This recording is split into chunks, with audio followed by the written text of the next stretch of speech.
দেখছেন না ও যে রমেশ বাবু গাবতলী শুধু গাবতলী নিয়েই করি আমাদের ইয়ের কথা বললাম সেখানে হানি ফ্লেভার স্টার্ট আপ হয়ে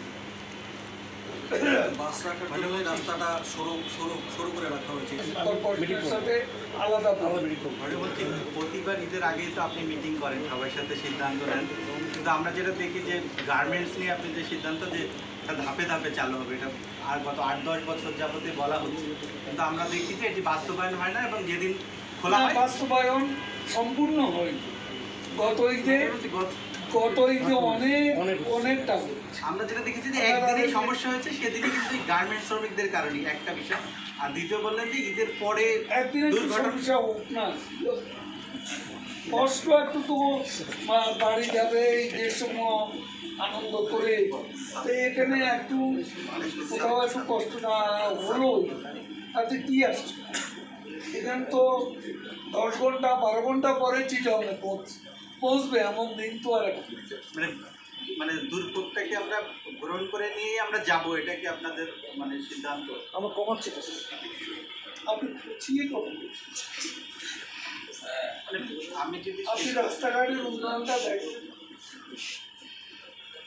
অস্বীকার করে আমরা মাননীয় মন্ত্রী করছি না যে উন্নয়ন করবেন না কোনোদিন।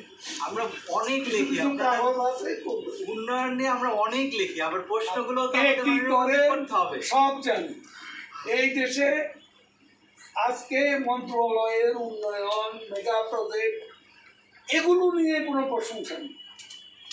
ওই যানজটের দুর্ঘটনা পেলে কোথাকার এক যাত্রী কল্যাণ সমিতি, যেটা কোনো লাইসেন্স নেই, সমাজ কল্যাণ মন্ত্রণালয়ের কোনো লাইসেন্স নেই, তাদের কোনো পারমিশন নাই, রেজিস্ট্রেশন নাই, তাদেরকে উস্কিয়ে দিয়ে এটা যা হয় তার চেয়ে ডাবল, তার চেয়ে 3 গুণ বেশি দুর্ঘটনার চিত্র তুলে ধরা।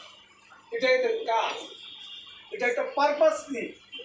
কেউ কাজ অফিসে গিয়ে চাঁদা না পেলে লেগে এসব সাংবাদিকতার নামে অনেকে অপকর্ম করে। সবাই ভালো মানুষ, আমরা পলিটিশিয়ানরা সব ভালো মানুষ, আমি এটা বলি না, কোথাও সবাই ভালো মানুষ।